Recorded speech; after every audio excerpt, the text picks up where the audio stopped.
ঘুম থেকে উঠে বরকে জ্বালাতন করতে কার না ভাল লাগে? আমার তো বেশ ভালোই লাগে, মজাই লাগে বেশ জ্বালাতন করে। তো বরকে জ্বালাতন করছিলাম, বিরক্ত করছিলাম সকালবেলা ঘুম থেকে উঠে। কিন্তু অ্যাকচুয়ালি এই ভিডিওটা কালকে পোস্ট করার কথা, বাট পোস্ট করছি আজকে। কারণ গতকাল আমার প্রচন্ড পরিমাণে শরীর খারাপ ছিল। রাত্রিবেলা তো ভিডিওতে ভয়েস ওভার দেওয়ার মতো আমার গলার অবস্থাও ছিল না। যার কারণে এটা আজকে পোস্ট করা। প্রচন্ড পরিমাণে শরীর খারাপ। এমনিতেও কালকে সকালে ঘুম থেকে উঠতে অনেকটা লেট হয়ে গেছিল। প্রায় ৯টা বাজে যায় তখন ঘুম থেকে উঠেছিলাম। আর যেহেতু ও বাড়িতে ছিল তাই সেদিনকে ওই বিছানা গুছিয়ে দিচ্ছিল। তো ও গুছিয়ে দিচ্ছিল বলে আমি অন্য সমস্ত কাজ করে গোপালকে ঘুম থেকে তুলে ওকে খেতেও দিয়ে দিয়েছিলাম। তারপরে আমার খাবার-দাবার নিয়েও আমি বসে পড়েছিলাম। তারপরে ও স্নান করে রেডি হয়ে যাওয়ার পর ও খেয়ে-দেয়ে দোকান যাবে বলে বেরিয়ে যাচ্ছিল এবং যাওয়ার আগে আমাকে বলছিল আমি যেন ছাদে না যাই। তো ও বেরিয়ে যাওয়ার পর আমার অনেক কাজ ছিল। তারপরে 31st এ একটু বেরিয়েও ছিলাম। অনেক গ্রসারি জিনিসপত্র এনেছিলাম। সেগুলো গুছানো হয়নি। তো ভাবলাম সেগুলো একটু গুছিয়েই নিই।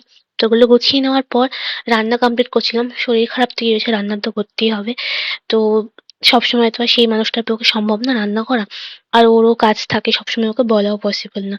তাই আমার তাড়াতাড়ি করে আমি সোয়াবিনের তরকারিটা করে ঠাকুর দিয়ে দিয়েছিলাম এবং ঠাকুর দেওয়ার পর দুপুরের লাঞ্চ কমপ্লিট করে আমি বসে পড়েছিলাম আমার ফল নিয়ে। তো যেগুলো ম্যান্ডেটরি খেতেই হবে।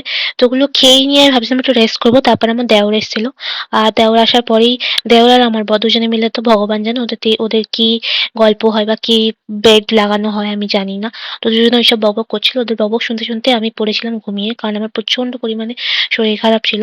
তারপর সন্ধ্যাবেলা কোনো রকমে ঘুম থেকে উঠেছিলাম। উঠে টিফিনটা খেতে হবে তাই টিফিনটা খেয়ে নিয়ে আবারও শুয়ে পড়েছিলাম। মাঝে একটু অন্যরকম কিছু খেতে ইচ্ছে করছিল তাই একটু আমলকি খাচ্ছিলাম।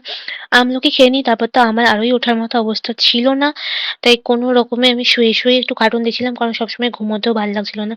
তো এই কার্টুন দেখতেই আমি সারা সন্ধ্যাটা কাটিয়েছি। তারপর রাত্রে আমার বর আসার পর ওই সমস্ত কিছু করেছে এবং ও যেহেতু আমার যেহেতু সকালবেলা তরকারিটা করাই ছিল তাই একটু সুবিধা হয়েছিল। তো রাত্রে তারপরে ডিনার করে আমরা শুয়ে পড়েছি। তো এভাবেই কেটেছে আমার গতকাল। কারণ এত শরীর খারাপ ছিল যে চিন্তা করার মতো না। তাছাড়া তোমরা কারা কার্টুন দেখতে ভালোবাসো আমাকে কিন্তু জানিও। হ্যাঁ, জানি আমি অনেকটাই বড় হয়ে গেছি কিন্তু তাও আমি এখনো কার্টুন দেখতে খুব ভালোবাসি। যাই হোক এভাবেই কেটেছে আমার গতকাল। তো তোমাদের কিরকম কাটলো অবশ্যই জানিও। আর আমার ভিডিওগুলো তোমাদের কিরকম লাগে অবশ্যই জানিও। আজকের মতো ভিডিওটা এখানেই শেষ করলাম। দেখা হচ্ছে নেক্সট ভিডিওতে। ততক্ষণের জন্য টাটা।